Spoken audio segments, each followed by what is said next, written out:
ہندوتوا دہشت گردوں نے خونی مسلم کی ہولی کھیلتے ہوئے ضلع پلوامہ میں مزید 3 نوجوانوں کو شہید کر دیا۔ بھارتی درندوں نے ان نوجوانوں کو ضلع پلوامہ کے علاقے چندگام میں ایک فرضی مقابلے میں شہید کر دیا۔ اسے ایک دن قبل سفاق فوجیوں نے ضلع کولگام کے علاقے اوکے میں بھی 2 نوجوانوں کو شہید کرنے کے علاوہ گولہ باری کے ذریعے کئی مکانات کو تباہ کر دیا تھا، جبکہ اس سے قبل سری نگر میں بھی 2 نوجوان بھارتی حیوانیت کی بھیٹ چڑھ گئے تھے۔ اس طرح سے سال نو کے 5 دنوں کے اندر 8 کشمیریوں کو شہید کیا جا چکا ہے۔ آزادی پسند رہنماؤں اور تنظیموں نے پلوامہ، کولگام، سری نگر اور دیگر علاقوں میں شہید کیے گئے نوجوانوں اور جملہ شہدائے آزادی کو شاندار خراج عقیدت پیش کرتے ہوئے کہا ہے کہ کشمیر کے نوجوان تحریک آزادی کا ہراول دستہ ہے۔ یہی وجہ ہے کہ بھارت ایک منصوبہ بند طریقے سے ان کی نسل کشی کر رہا ہے۔ کنٹرول لائن کے دونوں جانب اور دنیا بھر میں مقیم کشمیریوں نے یوم حق خودارادیت اس تجدید عہد کے ساتھ منایا کہ اپنے حق خودارادیت کے حصول تک جدوجہد آزادی کو جاری رکھا جائے گا۔ 5 جنوری 1949 کو اقوام متحدہ کی سلامتی کونسل نے ایک قرارداد منظور کی تھی، جس میں عالمی ادارے کے زیر اہتمام رائے شماری کے ذریعے اپنے مستقبل کا فیصلہ کرنے کے کشمیریوں کے حق کی حمایت کی گئی تھی۔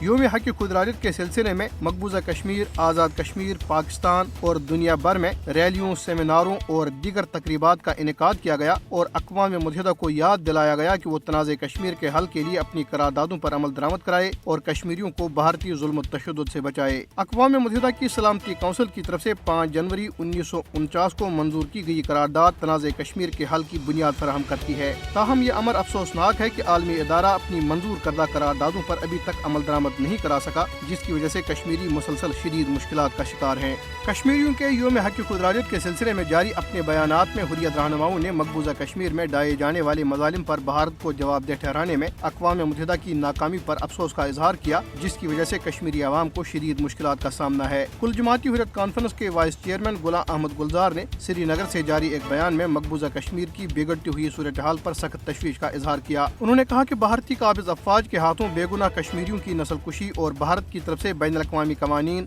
اور مختلف عالمی فورموں پر کیے گئے وعدوں کی ڈٹائی سے خلاف ورزیوں نے پوری دنیا کو ایک اور عالمی جنگ کے دہانے پر پہنچا دیا ہے۔ انہوں نے کہا کہ اقوام متحدہ کی سلامتی کونسل نے 5 جنوری 1949 کو منظور کی گئی اپنی قرارداد میں مسئلہ کشمیر کو آزادانہ اور منصفانہ رائے شماری کے ذریعے حل کرنے پر زور دیا تھا۔ غلام احمد گلزار نے کہا کہ 17 جنوری 1948 سے لے کر 21 دسمبر 1971 تک اقوام متحدہ نے تنازع کشمیر کے بارے میں مجموعی طور پر 27 قراردادیں منظور کی، جن میں کشمیر پر بھارت کے دعوے کو مسترد کیا گیا، جس سے ثابت ہوتا ہے کہ مسئلہ کشمیر ایک بین الاقوامی طور پر تسلیم شدہ تنازع ہے۔ انہوں نے پلوامہ، کولگام، سری نگر اور دیگر علاقوں میں بھارتی فوجوں کے ہاتھوں شہید ہونے والے کشمیری نوجوانوں کو شاندار خراج عقیدت پیش کیا۔ غلام احمد گلزار نے کہا کہ حل طلب تنازع کشمیر کی وجہ سے مسلسل کشمیریوں کا قتل عام جاری ہے۔ حریت فورم کے چیئرمین میر وائز عمر فاروق نے خبردار کیا ہے کہ مقبوضہ کشمیر میں بھارت کی طرف سے ریاستی پالیسی کے طور پر ظلم و تشدد اور فوجی طاقت کا وحشیانہ استعمال صرف نقصان دہ اور مہلک ثابت ہوگا۔ انہوں نے افسوس ظاہر کیا کہ مقبوضہ کشمیر کی سنگین صورتحال پر اقوام متحدہ اور عالمی برادری کی مجرمانہ خاموشی کی وجہ سے کشمیری عوام کو بدترین بھارتی ریاستی دہشت گردی کا سامنا ہے۔ انہوں نے کہا کہ کشمیری عوام اپنے حق خودارادیت کے حصول تک حق پر مبنی جدوجہد جاری رکھیں گے۔